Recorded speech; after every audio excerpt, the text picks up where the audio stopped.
एक प्रतिक्रिया लोकप्रतिनिधींशी चर्चा केल्यावर दिसून येते आणि स्थानिक स्वराज्य संस्थेच्या निवडणुकीत पक्षाची भूमिका काय असणार? माननीय मुख्य नेते एकनाथजी शिंदे साहेबांच्या आदेशाने वेगवेगळ्या विभागाच्या बैठका या ठिकाणी पार पडत आहेत. याच्या आज मला वाटतं पश्चिम महाराष्ट्राची बैठक आहे. नगरपालिका आणि नगर परिषदा ज्यांच्या आणि नगरपंचायता ज्या निवडणुका आता लागणार आहेत काही दिवसांमध्ये, त्याचा आढावा जो आहे हा इथे चालू आहे. याच्या अगोदर विदर्भ असेल, मराठवाडा असेल, उत्तर महाराष्ट्र असेल आणि आज पश्चिम महाराष्ट्र, अशा वेगवेगळ्या विभागांचा, वेगवेगळ्या जिल्ह्यांचा पूर्ण दिवस जो आहे आमचे शिवसेनेचे नेते रामदासभाई कदम असतील, आनंदराव अडसूळ असतील, गजाभाऊ कीर्तीकर असतील आणि मीनाताई कांबळे असतील, या सगळ्यांच्या नेतृत्वाखाली, मार्गदर्शनाखाली ह्या सगळ्या बैठका पार पडत आहेत. तिकडचे जिल्हा प्रमुख असतील, तालुका प्रमुख, शहर प्रमुख, तिकडचे आमचे पदाधिकारी असतील, नगरसेवक, त्यांच्याबरोबर पक्षाची परिस्थिती काय आहे त्या नगरपालिकेमध्ये, नगर परिषदेमध्ये आणि नगरपंचायतीमध्ये याचा आढावा जो आहे तो घेण्यात येतोय. कशा प्रकारे पक्षाची तयारी त्या ठिकाणी सुरू आहे आणि मला वाटतं याचा फायदा जो आहे तो येणाऱ्या नगर परिषदे आणि नगरपंचायतीच्या निवडणुकीमध्ये नक्की होईल. पक्षाला कुठे कुठे बळ जे आहे हे पदाधिकाऱ्यांना द्यायचं आहे, कार्यकर्त्यांना द्यायचं आहे आणि या महाराष्ट्रामध्ये जास्तीत जास्त नगरसेवक जे आहेत, नगराध्यक्ष जे आहेत, हे महायुतीचे कसे निवडून येतील याच्यावरती आमचा भर आहे. लोकांची जी मागणी आहे अनेक ठिकाणी स्वबळाची भाषा केली जाते, त्या संदर्भात काय भूमिका असणार? बघा, ह्या ज्या सगळ्या निवडणुका आहेत ह्या कार्यकर्त्यांच्या निवडणुका आहेत. नेत्यांच्या निवडणुका झाल्या. आज कार्यकर्त्यांना कुठे वाटतं की महायुती झाली पाहिजे, कुठे वाटतं की बाबा स्वतंत्र लढलं तर पक्षाची ताकद वाढेल. आम्हाला त्यांना जो गेले अनेक वर्ष, तुम्हाला माहिती आहे की निवडणुका गेले काही वर्ष जे आहेत ते झाले नाही, तर अशा परिस्थितीमध्ये तिकडचे जे नगरसेवक होते किंवा होणारे नगरसेवक जे इच्छुक आहेत त्यांना देखील संधी जी आहे ते कार्यकर्त्याला मिळाली पाहिजे. तर त्यांच्याकडून ह्या सगळ्या गोष्टी ज्या आहेत त्या जाणून घेण्याचा प्रयत्न आम्ही करतोय आणि ह्या सगळ्या गोष्टी ज्या आहेत याचा आढावा जो आहे तो माननीय मुख्य नेते एकनाथजी शिंदे साहेबांना आम्ही देऊ आणि अल्टिमेट निर्णय जो आहे हा मला वाटतं मुख्य नेते एकनाथजी शिंदे साहेब घेतील. तर अनेक ठिकाणी खरंच वेगळ्या स्वरूपात निवडणूक लढवत जाते, विशेषतः ठाणेसारख्या महापालिकेत भाजप सुद्धा अनेक जागांवर दावा करत आहे. बघा, मला वाटतं महानगरपालिका असो किंवा नगरपंचायत, नगर परिषदा असो, मॅक्झिमम ठिकाणी महायुती म्हणूनच इलेक्शनला आम्ही सगळे जे सामोरे जाऊ. कुठे एक काही ठिकाणी जे आहे जिथे स्वतंत्र लढायचं आहे, जिथे कार्यकर्त्यांची खरंच खूप मागणी आहे की बाबा दोघांनाही महायुती, बीजेपी असेल, शिवसेना असेल किंवा राष्ट्रवादी असेल, जिकडे जिकडे मागणी आहे तिकडे जे आहे तो विचार केला जाईल. साहेब, काल ज्या पद्धतीने पक्ष मोठा व्हावा अशा काही ठिकाणी कार्यकर्त्यांची भावना आहे. महाविकास आघाडी सुद्धा आपल्याला अशा काँग्रेस विशेषत्वाने नाराज असल्याचं आपल्याला माहिती आहे की शिवसेने तर महाविकास आघाडी वाढत चाललेली आहे. 100% वाढणार, कारण की काँग्रेसच्या बळावरती जे काही लोकसभेच्या जागा मिळाल्या युबीटीला किंवा जी काही मतदान त्यांना लोकसभेमध्ये किंवा विधानसभेमध्ये मिळालं हे स्वतःचं नव्हतंच, हे काँग्रेसचं मतदान जे आहे त्यांना मिळालं.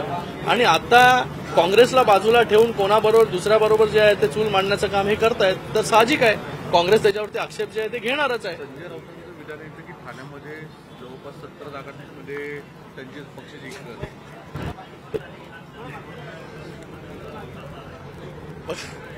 मी ना इकडे कोणाला आकडा वगैरे सांगायला आलो नाही.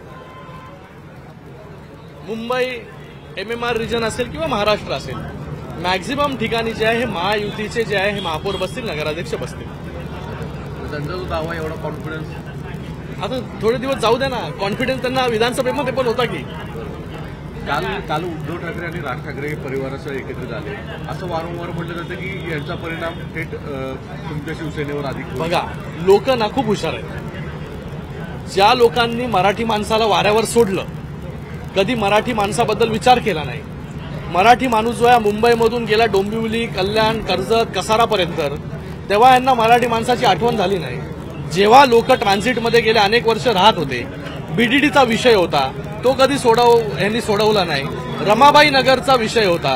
त्याचबरोबर बँड्रामधील काही जे आहेत ते गृहसंकुल आहेत जे ट्रान्झिटमध्ये राहतात गेले अनेक वर्ष, त्यांच्याबद्दल कधी विचार यांना आला नाही. पण यांचा विचार कोणी केला? यांचा विचार केला महायुतीच्या सरकारने. जेव्हा शिंदेसाहेब मुख्यमंत्री होते तेव्हा गृहनिर्माणमध्ये वेगवेगळ्या पॉलिसीज घेऊन आणण्याचं काम आपण केलं. परवाच तुम्ही बघितलं की माननीय मुख्यमंत्री महोदय आणि उपमुख्यमंत्री महोदय यांनी रमाबाई नगरचं जे 7,000 पेक्षा जास्त कुटुंब आहे त्यांच्या घरांचं भूमिपूजन केलं. त्याचबरोबर मागाठाणेमध्ये गेले अनेक वर्ष जो रिडेव्हलपमेंटचा प्रकल्प जो एसआरचा प्रकल्प मार्गी लागत नव्हता त्याला मार्गी लावण्याचं काम आणि त्याच्याबरोबर त्याची जबाबदारी पूर्णपणे सरकार घेत आहे. हे तर अगोदर पण होऊ शकत होतं, तुम्ही तर केलं नाही. तुम्ही फक्त मराठी लोकांकडे जे वोट बँक म्हणून पाहिलं तर मराठी लोकांना खऱ्या अर्थाने परत मुंबईमध्ये आणण्याचं काम जे आहे ते महायुतीचं सरकार या ठिकाणी करते. आणि लोक खूप हुशार आहेत की जे मराठीच्या नावावरती मराठी माणसांच्या नावावरती फक्त स्वतःचं कुटुंब वाचवण्यासाठी एकत्र येतात. ते काय दिवाळीला येऊ दे का होळीला येऊ दे की कशाला येऊ दे, त्याचा काही परिणाम जो आहे हा लोकांवरती होणार नाही. लोक जे आहेत येणाऱ्या काळामध्ये मुंबईमध्ये महायुतीचा झेंडा जो आहे तो फडकेल. काल राज ठाकरेंकडून उद्धव ठाकरेंचं स्टेअरिंग काल राज ठाकरेंच्या हाती होतं. उद्धव तर ठाकरेंनी त्यांना तेच माहिती नाही की कोणाच्या हातामध्ये स्टेरिंग द्यायचं, ते कन्फ्युजन झालेलं आहे. ड्रायव्हर सारखा बदलतोय. डॉक्टर साहेब, आनंदी शिधा बंद असतं ते आपल्या सेनेकडनं प्रत्येक जिल्ह्यामध्ये भागामध्ये लोकांच्या घरी शिधा पोहोचवला जातोय, धान्य पोहोचवलं जातोय, दिवाळीचं साहित्य जे आहे ते पोहोचवलं जातं. याविषयी तुम्हाला माहिती असेल की ह्या सगळ्या ओला दुष्काळानंतर शिंदेसाहेब स्वतः गेले आणि स्वतः त्यांनी दसरा मेळाव्यामध्ये सगळ्यांना आवाहन केलं की सगळ्यांचा संसार जो आहे हा परत ट्रॅकवरती आला पाहिजे. त्याच्यासाठी आपण जो आहे हा दसरा देखील त्यांच्या बांधावरती जाऊन साजरा करा आणि नंतर देखील जे आहे हे शिवसेनेच्या माध्यमाने लोकांपर्यंत मदत जे आहे ते पोहोचवण्याचं काम जे आहे ते सुरू आहे.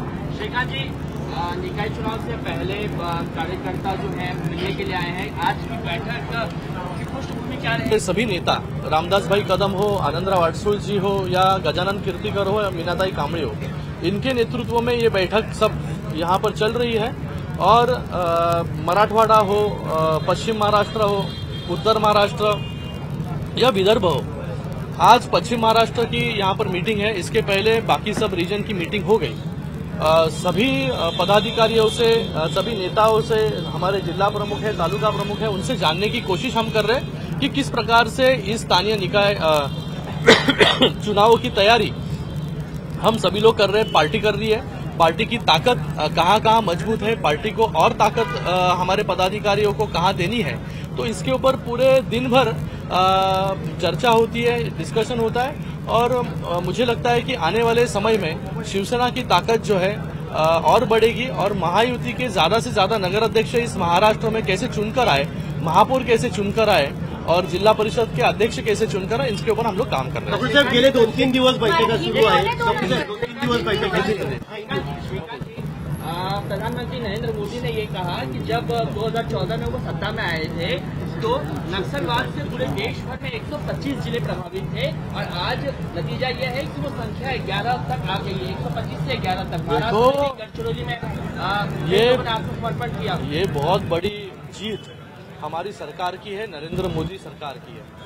और मुझे लगता है जिस तरीके से, जिस तेजी से हम डेवलपमेंट कर रहे हैं, जिस तेजी से भारत आगे बढ़ रहा है, जिस तेजी से भारत आज चौथी बड़ी अर्थव्यवस्था बन चुका है, उसी के साथ में नक्सलवाद को खत्म करने का काम माननीय मोदी जी के नेतृत्व में हमारे गृह मंत्री अमित शाह जी बड़ी जोरों शोरों से कर रहे हैं. इसलिए आज ये आंकड़ा घटकर 11 पे आ गया. और महाराष्ट्र का आपको उदाहरण मैं दूं, महाराष्ट्र में भी जिस गढ़चिरौली को हम नक्सलग्रस्त अफेक्टेड एरिया मान रहे थे, आज वो स्टील हब बन रहा है. जब शिंदे साहब मुख्यमंत्री थे, पालक मंत्री थे, तभी भी उन्होंने इनिशिएटिव लिया और आज मुख्यमंत्री हमारे देवेंद्र फडणवीस जी है, उनके नेतृत्व में हम आगे बढ़ रहे हैं. लोगों को रोजगार जो है वहां पर प्राप्त हो रहा है. तो हमारी सरकार कितनी सीरियस है नक्सलवाद को लेकर, ये आपको इस आंकड़ों से जो है पता चल सकता है. राज ठाकरे और उद्धव ठाकरे साथ दिखे, दोनों के परिवार ने मिलकर दीपोत्सव का inauguration KIA.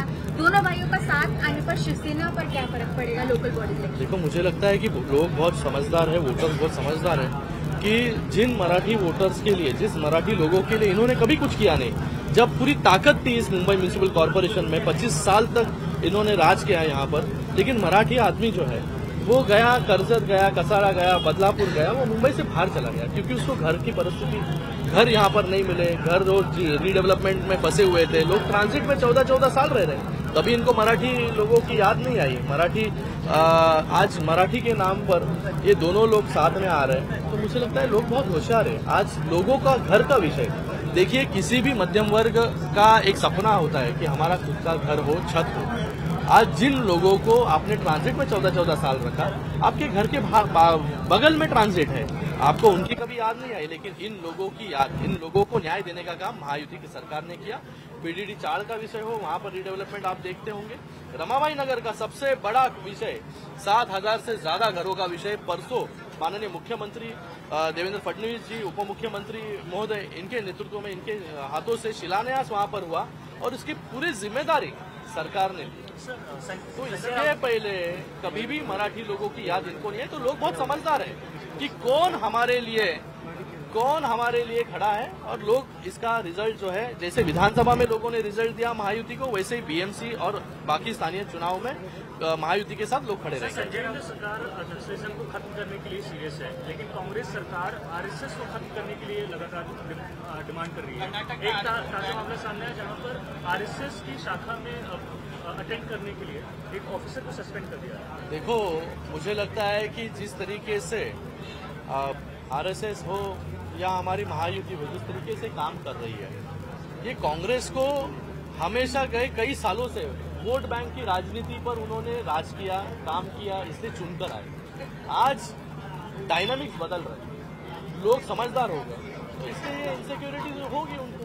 Sir, Sanjay Raut का बयान है उनका, अरे जाने दो उनको यार।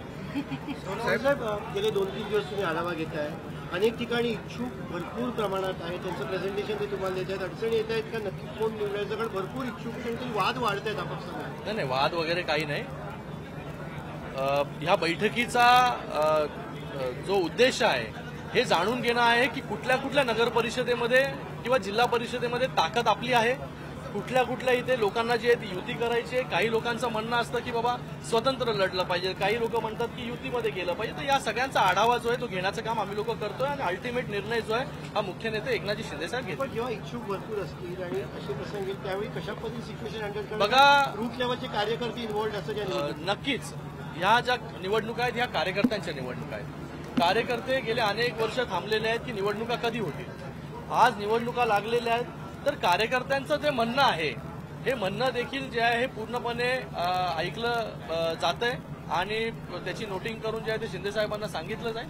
आणि नक्कीच जे कार्यकर्त्यांना लोकल लेवलला पाहिजे त्याचा देखील विचार जो आहे तो पक्ष करेल. मुंबईमध्ये किती जागांचा प्रस्ताव आपण ठेवलेला आहे? अरे किती जागा बाबा, अपेक्षित आहे? चुकीच्या माणसाला तुम्ही महानगर पालिका में क्या यूपीटी और मनसे की एक होने से थाने में आपके गढ़ में कोई असर पड़ेगा? क्या तो है वो लोग? आपने भी वापस वो सवाल जो है घुमा के पूछा. मैंने थोड़ी देर पहले उसका उत्तर दिया कि कुछ लोगों को सपना जो है देखने की आदत है, सपना देखने दीजिए, और 3 महीना है, जानेवारी तक इलेक्शन खत्म हो जाएंगे. डॉक्टर साहेब, ह्याच्यामध्ये गेले काही दिवसांमध्ये ठाकरे यांची काँग्रेस बरोबरची जवळी आणि परत तिथे आता मनसे येतात. म्हणजे एका बाजूला एक मित्रपक्ष जरी वाढत असला तरी अंतर्गत एकमेकांच्या विरोधातले पत्रव्यवहार दिल्लीपर्यंत पोहोचत आहेत, आरोप प्रत्यारोप होत आहेत. या बघा, काँग्रेसच्या वोट बँकवरती यांनी लोकसभेच्या जागा लढवल्या. ज्या काय जागा यांना मिळाल्या त्या काँग्रेसच्या वोट बँकमुळे मिळाल्या. म्हणून यांच्या मिरवणुकीमध्ये पण आपण बघितलं कुठले कुठले झेंडे जे आहे ते नाचवले गेले. विधानसभेमध्ये देखील यांना जे आहे काँग्रेसमुळे जे काय थोडं काय मिळालं ते काँग्रेसच्या वोट बँकमुळे मिळालं. आज काय झालं, यांना आता कन्फ्यूज झालेत की आता काँग्रेस बरोबर राहायचं का अजून कोणाला घ्यायचं बरोबर. ज्या पक्षाला हे म्हणत होते की संपलेला पक्ष आहे, आज त्याच्याकडे जे आहे हे सारखं फेऱ्या मारायला लागतंय. तर पण मला वाटतं की हे पब्लिक है, ये सब जानती है.